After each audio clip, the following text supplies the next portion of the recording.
안녕하세요. 알기 어려운 입시 정보를 가장 쉽게 알려드리는 알기 쉬운 입시 정보입니다. 입시 영상이 너무 길고 지루하지 않게 영상 제작하는 데 최선을 다하고 있습니다. 영상 끝까지 시청하시고 도움이 되셨다면 구독 꼭 눌러주세요. 앞으로 더 좋은 입시 정보를 제공할 수 있도록 노력하겠습니다. 모두 지난 영상에서 건국대학교의 학생부 종합전형 자기추천전형 경쟁률 확인하셨죠? 항상 해마다 높은 경쟁률을 보이고 있는 일반고 학생들의 로망. 그래서 바로 오늘은 지난 서울시립대학교에 이어 건국대학교의 2023학년도 수시전형 분석을 해드리도록 하겠습니다.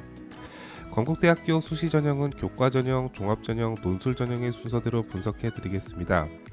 다만 건국대학교 컨텐츠를 제작하던 중 각 전형별로 다뤄야 할 양이 너무 많아 일단 두 편으로 나눠 1편에는 교과전형, 2편에는 종합전형과 논술전형에 대해서 다뤄드리겠습니다. 그럼 교과전형 먼저 시작하도록 하겠습니다. 건국대학교 교과전형의 명칭은 KU 지역균형전형입니다. 이 전형은 바로 작년 2022학년도부터 기존 학생부 종합전형에서 교과전형으로 바뀌었죠.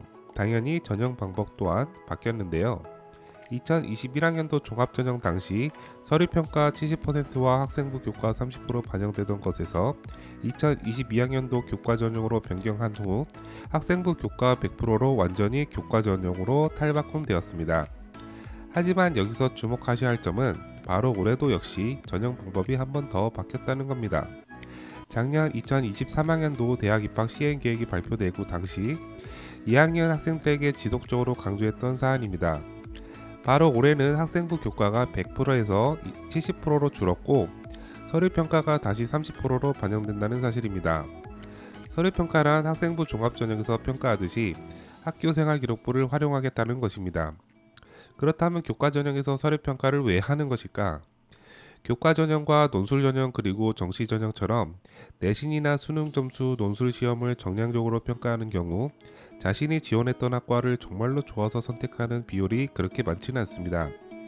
워낙 원서 접수 막판에 눈치 작전이 심하고 작년 2022학년도의 정시전형의 경우 문이과 통합 첫 세대부터는 교차 지원도 활발하게 이루어져 이과에서 문과 계열로 대학교 간판을 높이기 위한 현상이 심하게 나타났습니다.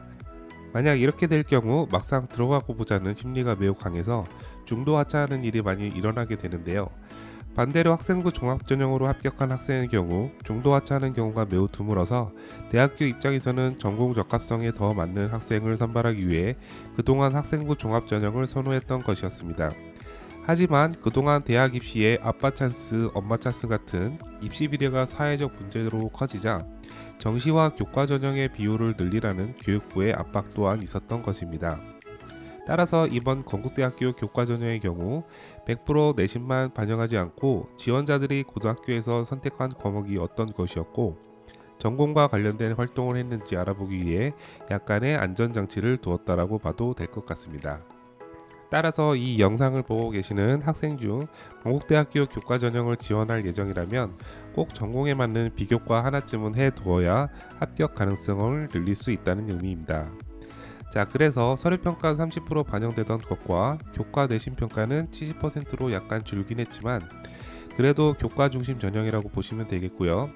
교과 반영 과목은 인문, 자연에 상관없이 국어, 영어, 수학, 과학, 사회 전 교과의 전 과목이 반영되고 있습니다. 학년별 반영 비율 역시 없고요. 나는 자연 계열인데 사회 과목 한국사가 반영되는 거냐? 예, 맞습니다. 1학년 때 배웠던 통합사회와 한국사도 반영된다는 것입니다. 그때 자신의 전공과 상관없는 과목이라고 한국사 과목을 버렸던 학생이라면 정말 땅을 치고 후회할 만 일이겠죠. 두 번째로 살펴볼 사항은 수능 최저력 기준의 폐지입니다. 작년에는 수능 최저력 기준이 인문, 자연의 경우 모두 2합 5등급 이내로 되어 있었는데요. 올해는 수능 최저를 아예 없애겠다는 겁니다. 수능 최저를 폐지하더라도 서류평가만으로 학생의 학업 성취도를 파악할 수 있다는 건국대의 자신감이라고 볼 수 있습니다. 세 번째로 살펴볼 사항은 고교별 추천 인원입니다. 작년부터 늘어난 교과 전형은 학교별로 학교장 추천의 성격으로 학교마다 지원할 수 있는 인원이 정해져 있는데요. 다만 건국대학교는 작년에 이어 올해도 고교별 추천 인원을 제한을 두고 있진 않습니다. 고교 추천 인원도 제한이 없는 데다가 수능 최저력 기준 역시 폐지하게 되면 올해 2023학년도 지역균형 전형은 역대급 경쟁률이 나올 수 있다는 전망도 있습니다. 마지막으로 합격자 평균 등급입니다. 2020학년도와 2021학년도에는 학생부 종합전형이라서 내신 입결의 경우 이렇게 4에서 5등급까지 합격한 케이스가 있었는데, 작년 2022학년도에는 교과 전형으로 바뀌고 최종 등록자의 최저 합격생이 내신 등급이 2등급 초반에서 거의 마무리되고 있다는 점을 보실 수 있습니다.